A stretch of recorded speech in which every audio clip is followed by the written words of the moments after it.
창세기 2장 17절입니다. 우리 함께 읽읍시다. 시작. 선악을 알게 하는 나무의 실과는 먹지 말라. 내가 먹는 날에는 정령 죽으리라 하시니라. 아멘. 또 로마서 5장 12절도 읽겠습니다. 시작. 이러므로 한 사람으로 말미암아 죄가 세상에 들어오고 죄로 말미암아 사망이 왔나니 이와 같이 모든 사람이 죄를 지었으므로 사망이 모든 사람에게 이르렀느니라. 아멘. 오늘은 우리가 언약에 대해서 배우는 날입니다. 언약. 하나님의 맺으신, 우리 인간과 맺으신 언약, 그 언약은 어떤 성격이 있고 또 언약은 어떤 모양이 있으며 어떤 모습으로 우리에게 다가오는 것인지, 역사적으로 지금 현실적으로 어떤 언약이 지금 내게 이펙티브하게 적용이 되는 건지 우리가 그런 부분들을 오늘 살피려고 합니다. 하나님은 인격이 있으신 분이에요. 그렇기 때문에 하나님이 우리에게 말씀하시고 그 말씀을 가지고 우리의 믿음의 반응을 보시고 또 반응하시며 그렇게 우리를 통해 역사하십니다. 그래서 어떤 그 신학자, 니버라는 신학자가 responsible God이라는 그런 터미널로지를 썼어요. 하나님은 반응하시는 하나님이라는 거예요. 그래서 우리가 하나님을 바라볼 때 그냥 절대자로 저기 멀리 그냥 계신 분이 아니라 우리와 늘 대화하시고 우리와 상대하시고 우리에게 반응을 하시는 분이라는 거죠. 그래서 여러분과 제가 하나님의 말씀과 뜻에 우리에게 어떻게 반응을 하느냐에 따라서 또 하나님은 우리에게 반응을 하시면서 다가오신다는 거예요. 그런 영적 교제가 이 언약을 통해 이루어진다는 것이죠. 하나님께서 인간을 당신의 형상대로 지으셨습니다. 그리고 당신의 그 대화가 가능한, 즉 당신과 함께 이렇게 대화가 가능한 모습으로 지으신 목적은 다른 게 아니라 우리와 교제하기 위함이죠.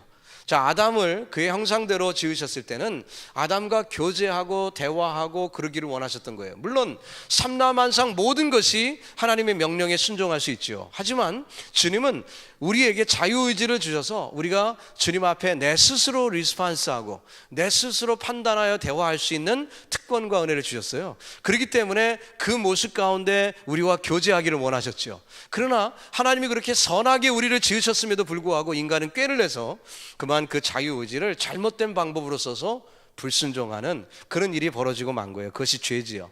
자, 하나님께서는 그렇기 때문에 지금도 그 뜻이 계속되고 있습니다. 오늘 이 시대도 아담을 지으시던 그 하나님은 지금도 저와 여러분과 교제하기를 원하세요.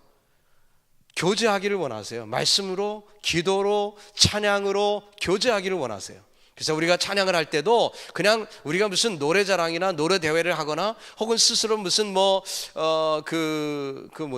이렇게 머신 틀어놓고 하는 그런 식의 어떤 자기 재미를 위하여 하는 것이 아니라 우리는 하나님과 교제를 하는 것입니다. 하나님과 대화를 하는 거죠. 찬양으로 대화를 합니다. 또 기도로 하지요. 또 말씀을 듣고요. 그래서 주님과 교통하는 것이 바로 하나님의 뜻이라는 거예요.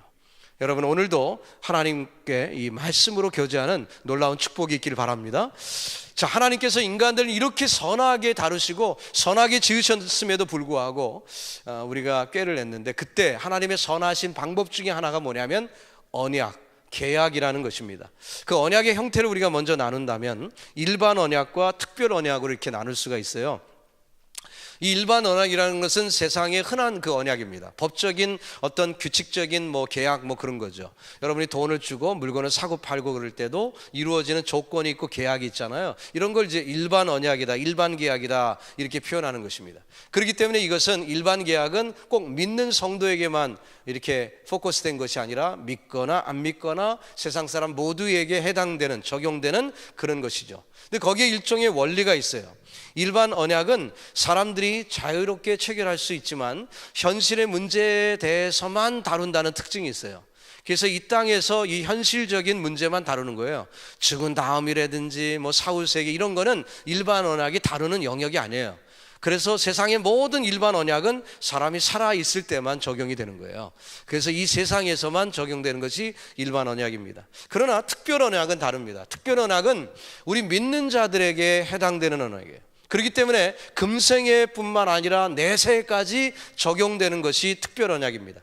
이것은 반드시 하나님의 뜻에 복종하고 그 뜻을 받아들이려는 자세를 가진 성도들에게 그 언약이 주어진 것이죠. 그래서 하나님과의 관계에서 이것이 지켜져야 하는 그런 절대성을 갖고 있는 것입니다. 그러니까 당연히 이 특별 언약은 예수 믿는 사람, 성도에게만 국한이 된 거예요. 그래서 그리스도를 중보자로 세우는 조건 하에서 이 모든 것들이 세워지고 이끌어지는 것입니다. 우리가 아는 대로 요한복음 14장 6절에 있는 말씀은 같이 읽어볼까요? 시작.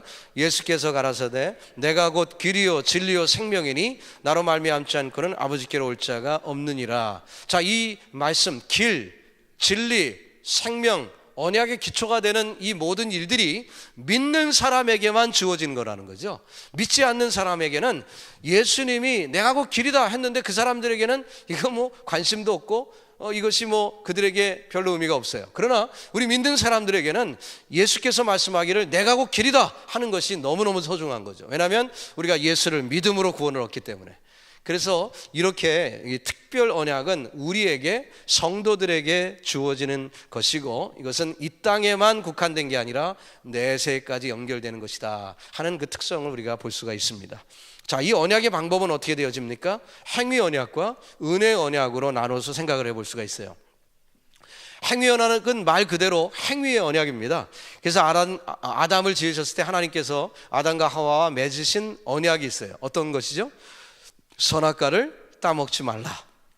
동산의 중앙에 실과를 하나 두시고 그것을 따먹지 말라. 따먹는 날에는 정령 죽으리라. 창세기 2장 17절의 말씀으로 주님은 언약을 세우셨습니다. 이것은 행동의 언약이에요. 따먹으면 죽는 거예요. 행위죠. 그 행위에 대한 언약을 하나님이 지으셨어요. 그래서 아담이 이 언약을 잘 지켰다면 죽지 않는 거죠. 그 언약을 지키면 행위로 지키면 죽음이나 기타 불행한 일이 벌어지지 않는 것입니다. 그러나 유감스럽게도 이 아담과 하와가 그 유혹을 받아서 선악과를 따먹고 말았어요. 따먹고 말았어요. 자, 창세기 2장 17절 말씀, 그 선악을 알게 하는 나무의 실과는 먹지 말라. 내가 먹는 날에는, 여기 리을 받침이 빠졌나요? 날에는 정령 죽으리라. 이렇게 말씀하셨죠. 3장 6절에서도 여자가 그것을 먹는 날에는 너희 눈이 밝아 하나님과 같이 되어 선악을 알 줄 하나님이 아심이라. 그런데요, 결국 따먹고 맙니다. 로마서 5장 12절은 그 일을 어떻게 판단합니까? 같이 한번 또 읽어봅시다. 시작. 이러므로 한 사람으로 말미암아 죄가 세상에 들어오고 죄로 말미암아 사망이 왔나니 이와 같이 모든 사람이 죄를 지었으므로 사망이 모든 사람에게 이르렀느니라. 대표 단수라는 신학적인 표현이 있습니다. 대표 단수. 그러니까 아담이 죄를 지음으로 인하여 모두가 죄를 지었습니다. 그래서 죄의 전가, 죄의 전염이라는 그 표현을 쓰는 거죠. 아담의 죄가 모든 인류에, 아담의 허리에서 모든 인류가 다 태어났으니까 예수님을 제외한 모든 사람은 다 아담에 의하여 태어났거든요. 그러니까 모든 사람이 죄를 짓는 거예요. 다 남자의 후예예요. 아담의 후예입니다. 그러니까 결국 그 아담의 후예들이 모든 사람들이 죄를 가지고 태어났어요. 그것은 다른 말로 얘기하면은 죄성이죠. 죄를 질 수밖에 없는 성품을 가지고 태어난 거예요. 그러니까 우리가 죄를 졌기 때문에 죄인이 아니라 죄인이기 때문에 죄를 짓는 거죠. 어린아이를 보세요. 자녀들을 키워보셨나요? 애들이요, 배우지 않고도 죄를 짓습니다. 까마귀 노는 데 가지 마라 뭐 그런 얘기 하지만 까마귀 근처 안 가도 죄를 짓습니다. 저도 애들을 많이 키워봤는데요, 참 놀랍더라고요. 새빨간 거짓말 하는데 그 가슴 아프더라고요. 그 어린아이가, 그 순진한 애가 자기를 프로텍트하기 위해서 죄를 짓는 거예요. 또 연년생으로 낳았더니 동생을 구박을 하는 거죠. 그래서 부모가 못 볼 때 그냥 꼭 꼬집고 말이죠. 난데없이 애가 우는 거예요. 울 이유가 없는데 우는 거예요. 빤하죠 뭐. 오빠가 꼬집은 거예요. 뭐 그런 길들 우리 많이 보잖아요. 어린아이인데도 벌써 죄성이 있으니까 그렇게 죄를 짓는 것입니다. 그래서 우리가 이 행위 언약을 깨버렸던 인간의 그 연약함을 절실히 우리는 알고 있는 거죠. 자, 그것으로 인간은 영원히 실패할 뻔했습니다. 하나님 우리를 사랑하시기 때문에 그 실패한 자를 그냥 두지 아니하시고 또 다른 계획을 세우셨어요. 그게 뭡니까? 은혜 계약이에요. 은혜 언약이에요. 자, 이 일은 참 놀라운 게 창세기 3장에 보면은 인간이 범죄한 직후에 주님께서 여자의 후손을 통한 약속을 주십니다. 뱀은 그 여자의 그 후손의 발뒤꿈치를 물지만, 그러나 그 여자의 후손이 뱀을 물리칠 그 이야기를 창세기, 즉 인간이 범죄한 즉시 주님이 그 예언을 하세요. 그렇기 때문에 은혜 계약은 이미 인간이 범죄한 직후부터 벌써 시작이 된 거죠. 은혜 언약의 특색들을 우리가 살펴보면, 이 죄인들에게 생명을 허락하시기 위한 새로운 방법인데, 그것은 값 없이 은혜로 우리에게 주시는 것입니다. 요한일서 4장 10절을 우리 한번 같이 읽어보겠습니다. 시작. 사랑은 여기 있으니 우리가 하나님을 사랑한 것이 아니요 오직 하나님이 우리를 사랑하사 우리 죄를 위하여 화목제로 그 아들을 보내셨음이니라. 아멘. 인간 스스로가 그 참상에서 벗어날 능력이 없는 거예요. 근데 하나님은 우리를 사랑하시기 때문에, 다른 이유가 아니죠. 사랑하시기 때문에 그냥 둘 수가 없는 거예요. 뭔가를 하셔야 돼요. 근데 그냥 구원할 수는 없는 거죠. 그러니까 어때요? 이 은혜 계약을 통해서 값없이 이 모든 것을 제공을 하시는데, 반드시 그 값을 또 지불해야 되니까 예수 그리스도를 화목 제물로 삼으셔서 우리에게 은혜로 구원을 주시는 것입니다. 또 이 구원은 우리가 구원 얻기 위해서 그 예수 그리스도를 보내신 것에 대해서 믿는 믿음을 우리에게 요구하셨어요. 다른 어떤 것도 요구 안 하셨는데, 그 아들을 보내신 그 사실, 내가 죄인이기 때문에 나는 구원받지 못하지만 하나님이 나에게 아들을 주셨고 그 아들을 내게 믿는 믿음, 그 믿음을 요구를 하셨죠. 그 믿음으로 구원을 얻도록 했습니다. 그래서 우리가 잘 아는 대로 요한복음 3장 16절에 보니까 하나님이 세상을 이처럼 사랑하사 독생자를 주신 거죠. 사랑하시기 때문에, 저와 여러분을 사랑하시기 때문에 독생자를 주신 것이고, 그 독생자를 믿는 자마다 어떤 제약이 없습니다. 그저 믿기만 하면 멸망치 않고 구원을 얻도록, 영생을 얻도록 하나님의 은혜를 주셨습니다. 사도행전 16장 30절부터 31절도 이렇게 기록되어 있습니다. 저희를 데리고 나아가로되 선생들아 내가 어떻게 하여야 구원을 얻으리까? 이 말씀은 언제 누가 하신 거죠? 간수가, 그 바울과 실라가 이제 옥문이 열리고 막 그러니까 그 간수가 자결을 하려고 그랬죠. 그런데 바울이 내가 여기 있어. 그래서 너무 탐복을 받은 거예요. 그래갖고 자기가 죽을 줄 알았는데, 그래서 그 바울을 존경하는 마음으로 내가 어떻게 해야 구원을 얻습니까? 그러니까 가로되 주 예수를 믿으라. 그리하면 너와 내 집이 구원을 얻으리라. 그렇게 해서 바울을 집에 초대하고 말씀을 듣고 모든 식구가 세례를 받는 그런 축복이 벌어지게 되었던 것이죠. 그 사건이 있었을 때 그가 물은 거예요. 어떻게 해야 구원을 받습니까? 그랬더니 예수를 믿으라. simple answer, 그죠? 아주 간단하지만 정확한 답을 그렇게 바울은 그에게 한 것입니다. 그래서 우리에게도 이 말씀은 그대로 적용이 되는 거죠. 저와 여러분도 구원받는데 필요한 건 아무것도 없어요. 어떤 분이 술을 못 끊어서 교회를 못 나온다고 해서 제가 그랬습니다. 그냥 나오시면 됩니다. 일단 나오시면 나중에 차차 해결이 됩니다. 믿음이 생기면 저절로 해결이 됩니다. 이렇게 말씀을 드렸고요. 실제로 그렇거든요. 그런 간증들 많이 있습니다. 그렇기 때문에 일단 예수를 믿기만 하면 내 속에 성령이 오시기 때문에 성령이 나쁜 것하고 같이 있을 수가 없어요. 성령이 우리 안에 거하시기 때문에 불편한 일들이 많이 벌어져요. 그러니까 불편하면 자동으로 해결이 되는 거죠. 뭐 그런 얘기 합디다. 어떤 분이 담배를 뭐 하루에 3갑씩 피우던 분이 예수를 믿으니까 어느 날 갑자기 담배 피는데 뭐 구역질이 나서 필 수가 없다는 거예요.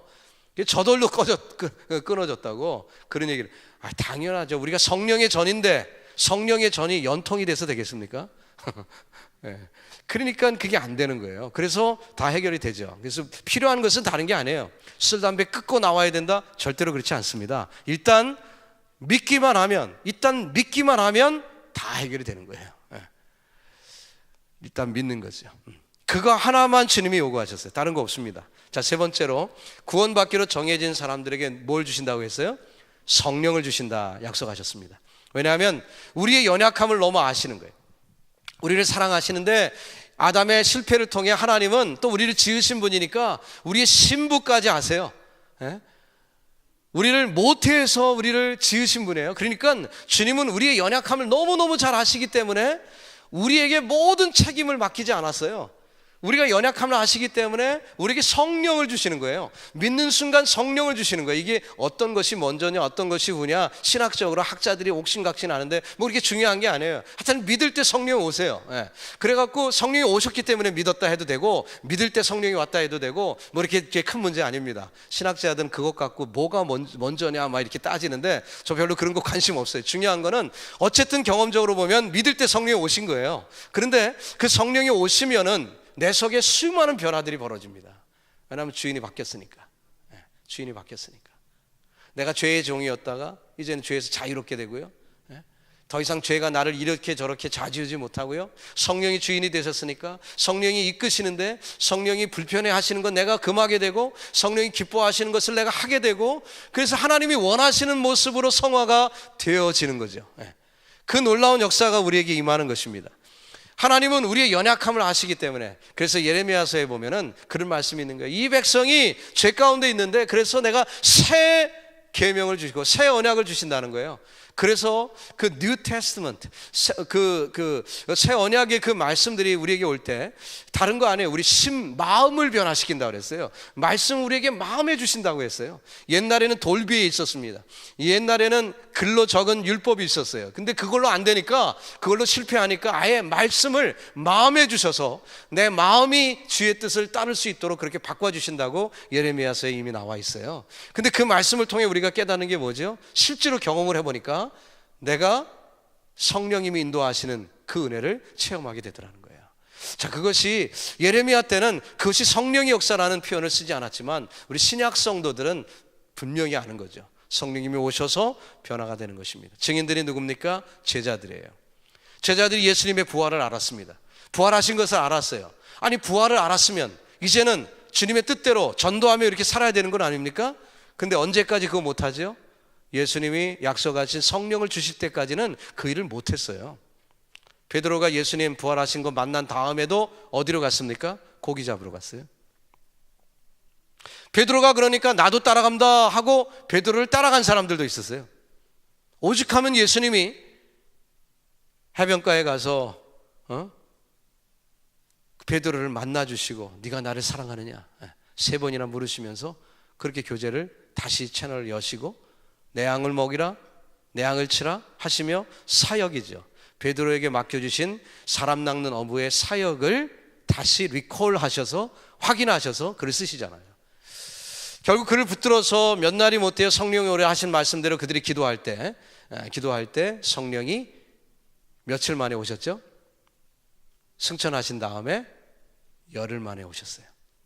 예수님이 40일 동안 활동하셨으니까 오순절 50일 만에 그 6월절 이후 50일 만에 성령이 임하신 거니까 예수님이 승천하신 다음에는 50-40 얼마예요? 10일. 그러니까 모여서 기도하기를 힘쓴 열흘 만에 약속대로 성령이 오신 거예요.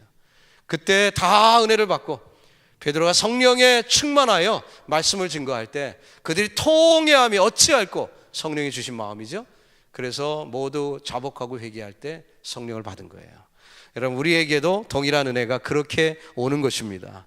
그래서 성령이 우리에게 임하시는 순간은 언제 임하시냐면요 회개할 때 임하는 거예요. 회개할 때. 이것은 마치 공식과도 같아요. 성도들이 회개하는 순간에 반드시 성령이 임하십니다. 그래서 지혜로운 사람은 회개하기를 부끄러워하지 않습니다. 하나님의 사람들, 성령이 마음속에 있는 분들은요 잘못했다는 얘기 잘해요. 근데요 성령이 없으신 분들은요 그 말 못합니다. 내가 왜 나 잘못한 거 없다고 발뺌을 하죠. 성령이 없으셔서 그런 거예요.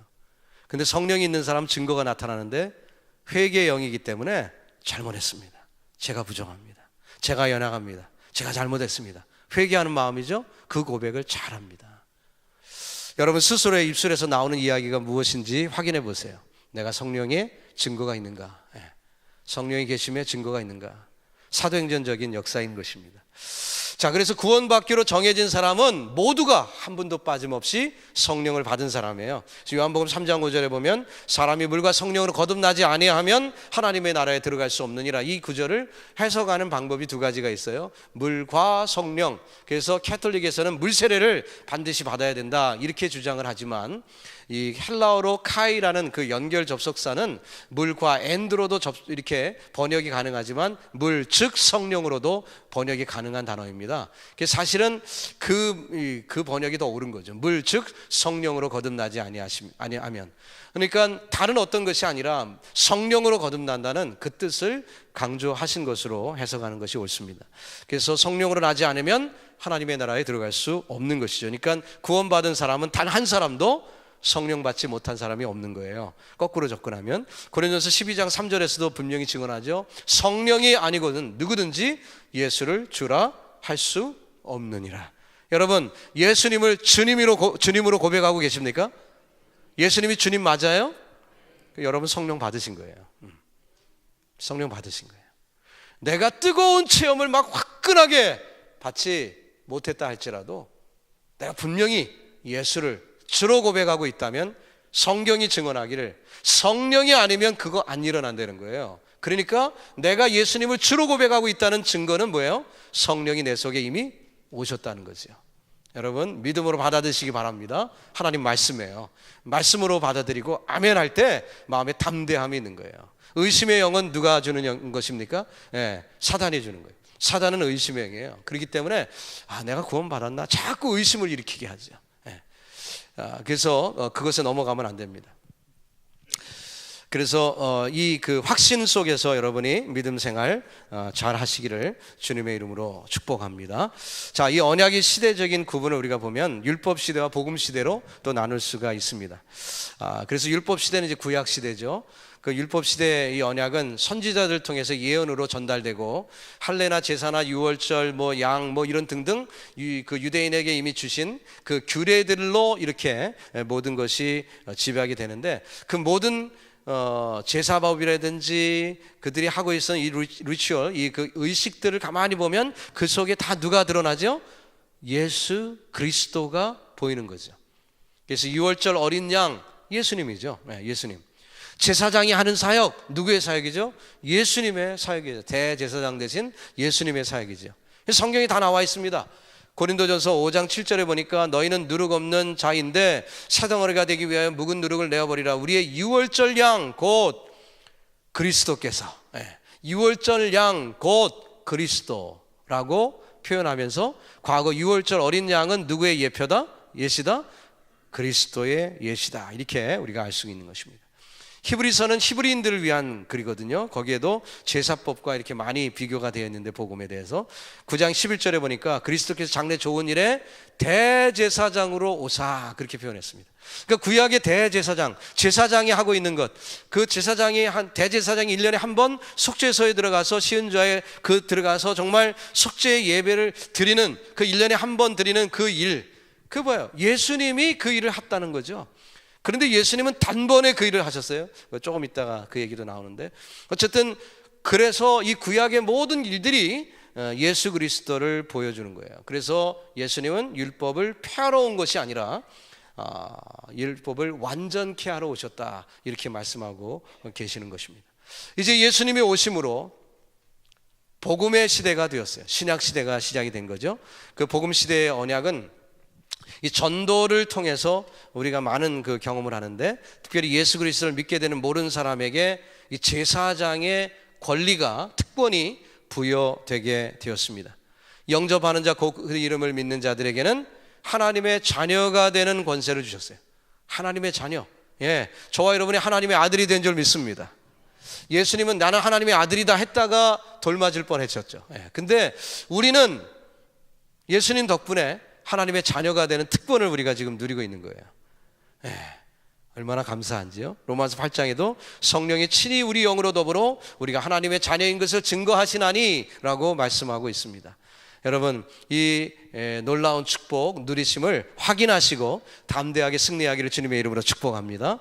또한 두 번째로 제사는 예수 그리스도께서 우리에게 임하심으로 인해서 우리가 자유롭게 언제나 하나님 앞에 나아갈 수 있는 축복을 우리에게 주신 거죠. 그래서 요한복음 4장 23절에 보니까 아버지께 참으로 예배하는 자들은 신령과 진정으로 예배할 때가 오나니 곧 이때라. 아버지께서는 이렇게 자기에게 예배하는 자들을 찾으시느니라 했습니다. 신령과 진정으로 주님 앞에 나아갈 수 있는 그런 축복을 우리가 받았어요. 자, 또한 복음 시대에 우리에게 주신 은혜는 뭐냐면, 믿는 자라면 누구나 이 복음을 전할 수 있는 권리가 있어요. 목회자만, 전도사만 하는 게 아니라 누구나, 여러분이 누구에게든 여러분이 복음을 전할 수가 있습니다. 그래서 마가복음 16장에 보니까 너희는 온 천하에 다니며 만민에게 복음을 전파하라. 할렐루야. 예, 그 사명을 우리에게 주셨습니다. 오직 성령이 너희에게 임하시면 너희가 권능을 받고 예루살렘과 온 유다와 사마리아 땅끝까지 이르러 내 증인이 되리라. 예, 증인이 미래에 꼭 돼야만 한다. 우리 말에는 그런 시제가 없어요. 미래 명령어입니다. 미래 명령어. 그래서 그 헬라어에는 그런 시제가 있는데 미래에 명령을 주신 거예요. 저와 여러분에게 주신 거죠. 그래서 우리가 증인이 되는 것입니다. 그 특권도 있고 의무도 있어요. 여러분, 이 복음 시대에 정말 귀하게 쓰임 받는 종들 다 되시기를 예수님의 이름으로 축복합니다. 이제 2월 초쯤 되면은 우리가 앞으로 태신자, 그래서 가을에 우리가 추수 때에 내가 전도 대상을 놓고 우리 2월 달에 품고 기도하는 대상을 정하고, 그리고 몇 달을 우리가 전도하기를 애써서 이제 모시고 오는 그런 거를 계획하고 있어요. 그래서 우리가 정말 태신자라는 그 표현처럼 내가 잉태를 하는 거예요. 믿지 않는 사람 혹은 시험받아 교회에 떠난 사람, 그런 사람들을 잉태를 하는 것입니다. 그래서 우리가 복음을 전하고 그들의 사랑을 베풀고 또 은혜를 베풀고 해서 사랑이 회복돼서 주님 앞에 나오는 그 축복. 여러분이 소유하시기를 주님의 이름으로 축원합니다. 그 상급이 여러분 것이 되는 거예요. 제가 오늘 새벽에도 얘기한 것처럼 여러분이 전도한 사람이 또 전도하고 또 전도하고 또 전도하면 1000 제너레이션이 내가 사는 몇십 년 안에도 벌어질 수 있는 것입니다. 그렇죠? 내가 꼭 육신으로 낳는 아이만 내 아이가 아니라 영적으로 이렇게 나면 그 아이가 또 낳고 또 낳고 또 낳고 그러면 말이죠. 그게 내 자식이 되는 거예요. 내 손주가 되는 거예요. 여러분에게 그런 축복이 임하시길 바랍니다. 마지막으로 하나님의 은혜 언약을 주신 그 목적이 있어요. 첫 번째 목적은 뭐라고요? 죄인을 구원하시는 목적이 있습니다. 따라해 봅시다. 죄인을 구원하시려는 것이다. 우리 잘 아는 말씀이죠. 하나님이 세상을 이처럼 사랑하사 독생자를 주셨는데 그 목적이 뭐냐면, 왜냐하면, 이는 이라는 말은 왜냐하면 이란 뜻이죠. 저를 믿는 자마다 멸망치 않게 하려고, 영생을 주려고, 다시 말하면 구원하려고, 구원시키려고 우리에게 은혜를 주셨다는 거예요. 여러분, 그 목적을 우리가 이룬 줄 믿습니다. 내가 구원받은 것은 이미 예수님의 목적을 이룬 거예요. 내가 누구를 구원시키는 그 일에 쓰임받으면 예수님의 마음을 시원케 하는 것입니다. 여러분, 그런 축복 누리시기 바랍니다. 두 번째는 신권이 회복되는 목적이 있어요. 내가 믿으면 내 주인이 누가 되는 거죠? 그리스도가 되는 거예요. 그러니까 하나님 신권이 내 영역에서 회복이 되는 거예요. 내 가정 식구들이 예수를 믿습니다. 그러면 그 가정의 주인이 누구예요? 예수님이 되는 거죠. 그러면 신권이 내 가정에서 회복이 되는 거예요. 과거에는 죄의 종이었던 그런 가정이었어요. 악마가 다스리던, 악마가 권세를 부리던 가정이었어요. 그러나 예수님이 주인된 가정으로 바뀌었을 때 그 가정은 신권이 회복된 가정이에요. 여러분의 가정이 그런 축복을 받은 줄 믿습니다. 에베소 1장 10절 같이 읽어봅시다. 시작. 하늘에 있는 것이나 땅에 있는 것이 다 그리스도 안에서 통일되게 하려 하심이라. 통일된다는 것은 그 다스림 속에 있다는 거예요. 여러분의 가정이 하나님의 다스리는 영역 되기를 예수님의 이름으로 축원합니다. 믿음으로 선포하세요. 하나님의 역사가 임할 줄로 믿습니다. 또한 인권이 회복이 됩니다. 인생들이 구원받아서 하나님의 온전하심처럼 우리도 주님을 닮아 온전하게 됩니다. 성화죠. 그래서 내가 예수 믿고 그냥 끝난 거예요. 그 예수 믿고 뭐 이 천국 가는 걸로 끝난 거예요? 아니죠. 그게 아니라 예수 믿으면은 그 천국의 소유도 있을 뿐만 아니라 천국에 걸맞는 성도답게 변화가 되는 거예요. 이게 꼭 이루어져야 합니다. 그래서 성경에 보면 구원에 대한 시제가 나오는데 그 시제를 보면 과거, 현재, 미래 시대가 다 나오는 거예요. 과거 받은 완료된 시제는 뭐죠? 내가 구원 얻었다. 천국의 시민권을 내가 받았다는 거죠. 예수 믿을 때 받은 거예요. 과거죠. 그다음 현재 그리고 미래가 있어요. 미래는 뭐죠? 나중에 천국 간다는 거예요. 지오그래피칼리 우리가 육신적으로 천국 간다는 거죠. 그러나 현재는 또 뭐죠? 지금 빌립보서 2장에도 너희 구원을 이루라. 그 말씀이 뭐예요? 지금 당장 내가 성화되라는 거예요. 주님을 닮아가는 거죠. 그래서 내 영역이 어때요? 내 영역이 달라지는 거예요. 그래서 내가 주님의 은혜를 체험한 모습으로 살아가는 거예요. 인권이 회복이 되는 거예요. 내 모습이 주님을 닮아가는 거예요. 원래 하나님이 나를 창조하셔서 이루고자 하셨던 그 성품으로 내가 변화가 되는 거예요. 성령의 9가지 열매가 맺어지면서 내가 온전해지는 거예요. 주님처럼. 그것이 주님의 뜻입니다. 저와 여러분에게 은혜의 계약을 주신 목적이에요. 이루시기를 예수님의 이름으로 축복합니다. 달라지는 거죠. 달라지는 거예요. 우리 교회 성도님들 중에서 그런 분들이 많이 있어요. 증언이 있어요. 아유, 제 남편이 바뀌었어요. 제 남편이 달라졌어요. 이런 얘기를 들을 때 목사로서 얼마나 감사한지 몰라요. 증거가 나타나는 거예요. 인권이 회복된 줄로 믿습니다. 그러므로 하늘에 계신 너희 아버지 온전하신 같이 너희도 온전하라. 아니, 하나님이, 예수님이 못할 거를 우리에게 말씀하셨을까요? 아니죠. 할 수 있는 것을 말씀하신 거예요. 다만 우리가 성령님께 의지하고 성령님께 나를 완전히 맡기면 되는 줄 믿습니다. 주님의 온전하심, 하나님의 온전하심처럼 베드로 후서에도 신의 성품에 참여할지어다 한 것처럼 말이죠. 주님의 성품에 참여하는 인권 회복이 될 줄 믿습니다. 마지막으로 새 예루살렘을 건설하는 거죠. 여러분과 저를 통해 새 예루살렘이 건설됩니다. 베드로후서 3장 13절에 우리는 그의 약속대로 의에 거하는 바 새 하늘과 새 땅을 바라보는도다. 장차 도래할 할 천국이 완성이 되는 거예요. 저와 여러분을 통해서. 하나님이 아무리 능력이 많으시다 할지라도 주님이 저와 여러분을 쓰시기를 원하십니다. 우리를 통해 그 일이 이루어지기를 원하십니다. 기쁨으로 동참하셔서 열매 맺기를 예수님의 이름으로 축복합니다. 기도하겠습니다. 하나님 감사합니다. 신년벽두의 귀한 금요 집회를 통해서 우리에게 은혜 주시니 감사합니다. 하나님, 또 이렇게 그 주님이 주신 언약이 얼마나 소중한지 말씀을 나누었습니다. 우리에게 구구절절 적용되는 이 말씀인데 이 말씀이 능력이 돼서 우리의 삶 가운데 증거로 나타나게 하여 주시고 늘 말씀을 상고할 때 정말 하나님이 나에게 은혜 베푸신 그 은혜의 언약이 분명히 드러나서 성령의 역사하심을 체험하며 사는 거룩한 백성들 되게 하여 주시옵소서. 감사드리며 예수님의 이름으로 기도드립니다. 아멘.